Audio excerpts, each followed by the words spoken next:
Coba deh, kita inget-inget lagi sekolah kita dulu. Yang kepikiran pasti bukan cuma gedungnya kan, tapi juga kursi yang kita duduki, papan tulis tempat guru nerangin pelajaran, sampai lapangan tempat kita lari-larian. Nah, semua itu tuh fondasinya. Di sanalah ide-ide pertama kita lahir dan masa depan kita semua dibentuk. Rasanya kutipan ini udah sering banget kita dengar ya, bahwa pendidikan itu ya pilar kemajuan sebuah bangsa. Tapi justru karena ini hal yang super mendasar, kita perlu banget mastiin fondasinya itu beneran kokoh. Dan inilah yang mau kita bedah lebih dalam hari ini. Dan retakan di sini tuh bukan cuma kiasan loh, ini tuh beneran soal atap yang bocor tiap kali hujan, perpustakaan yang bukunya udah nggak relevan, atau laboratorium yang alat-alatnya udah ketinggalan zaman. Ini adalah kenyataan pahit yang dihadapi jutaan siswa kita, yang ujung-ujungnya yang mempengaruhi kualitas mimpi mereka. Oke, sebelum kita ngejudge kondisi yang ada, gimana kalau kita lihat dulu standarnya? Biar kita punya patokan yang sama. Sebenarnya sekolah ideal versi pemerintah Indonesia itu kayak gimana sih? Apa aja yang seharusnya ada di tiap sekolah, dari Sabang sampai Merauke? Nah, ini penting nih. Ada dua istilah kunci yang perlu kita pahami, sarana dan prasarana. Gampangnya gini, sarana itu alat-alatnya, kayak laptop, proyektor, buku. Kalau prasarana itu wadahnya, gedung sekolah, ruang kelas, perpustakaan. Keduanya ini kayak software dan hardware deh. Proses belajar nggak akan bisa jalan efektif kalau salah satunya aja bermasalah. Dan coba tebak, ternyata pemerintah itu udah punya panduan yang detail banget soal ini.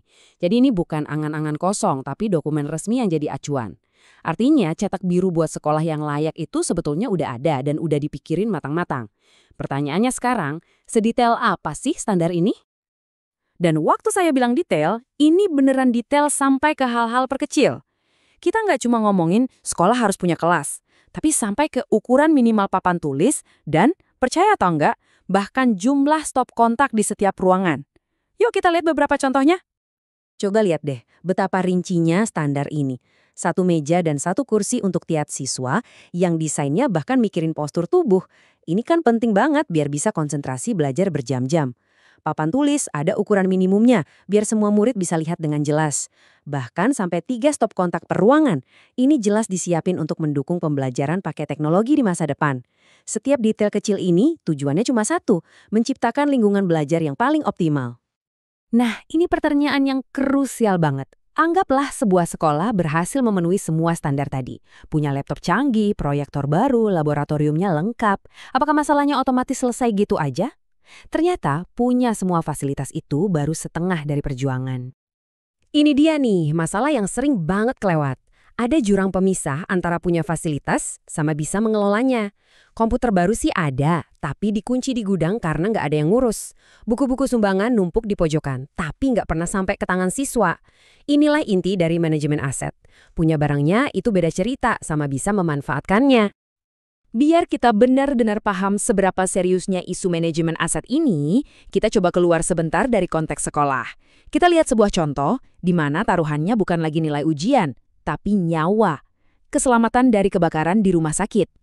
Di sini kelihatan banget kan jurang yang mengkhawatirkan antara standar dan realita. Standar bilang wajib ada detektor asap, nyatanya nggak ada. Wajib ada sprinkler di semua gedung, tapi kenyataannya nggak merata.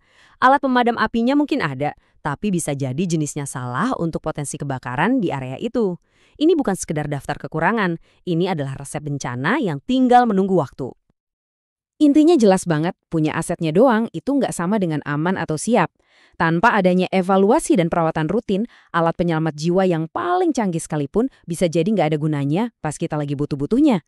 Kepemilikan tanpa manajemen yang baik itu cuma ilusi keamanan. Oke, sekarang kita bawa lagi prinsip penting ini balik ke dunia sekolah. Disinilah peran kepala sekolah dan tim manajemen jadi vital banget. Merekalah manajer aset-aset pendidikan ini. Merekalah yang harus memastikan laboratorium itu siap pakai, buku di perpustakaan itu terawat baik, dan setiap fasilitas itu berfungsi untuk mendukung proses belajar, bukan malah jadi penghambat. Kabar baiknya sebetulnya udah ada loh metode profesional untuk melakukan ini semua. Siklus penjaminan mutu ini ibarat peta jalannya. Dimulai dari pemetaan, yaitu cek stok dulu kita punya apa aja sih. Lanjut ke perencanaan, mikirin kita butuh apa. Terus pelaksanaan, dan yang paling penting evaluasi secara berkala. Ini bukan sekedar birokrasi, tapi sebuah siklus perbaikan terus-menerus untuk memastikan setiap aset sekolah itu beneran berguna. Oke, kita udah lihat masalahnya, udah tahu standarnya, dan sadar betapa krusialnya peran manajemen. Pertanyaan besarnya sekarang, gimana caranya kita, sebagai satu bangsa, bisa menutup kesenjangan dan memperbaiki fondasi pendidikan kita secara fundamental dan permanen? Jawabannya itu bukan satu solusi ajaib, tapi kolaborasi dari 3 pilar utama. Pertama, tentu saja anggaran dari pemerintah yang diprioritaskan untuk infrastruktur. Kedua, kemitraan yang cerdas dengan sektor swasta lewat program CSR mereka. Dan yang ketiga, yang seringkali kekuatannya luar biasa adalah partisipasi aktif dari masyarakat. Semangat gotong royong untuk merawat sekolah di lingkungan sendiri. Kalau ketiganya ini bisa bergerak bareng, perubahan nyata pasti bisa terjadi. Sebagai penutup, coba deh kita bawa diskusi ini ke lingkungan terdekat kita masing-masing. Coba pikirkan, sekolah di daerah Anda, fasilitas apa sih yang paling mereka butuhkan sekarang? Apa itu laboratorium yang lebih modern? Atau koleksi buku yang lebih beragam di perpustakaan? Karena pada akhirnya, setiap meja, setiap buku, dan setiap ruang kelas yang kita perbaiki adalah investasi langsung untuk masa depan anak-anak kita dan, masa depan Indonesia juga.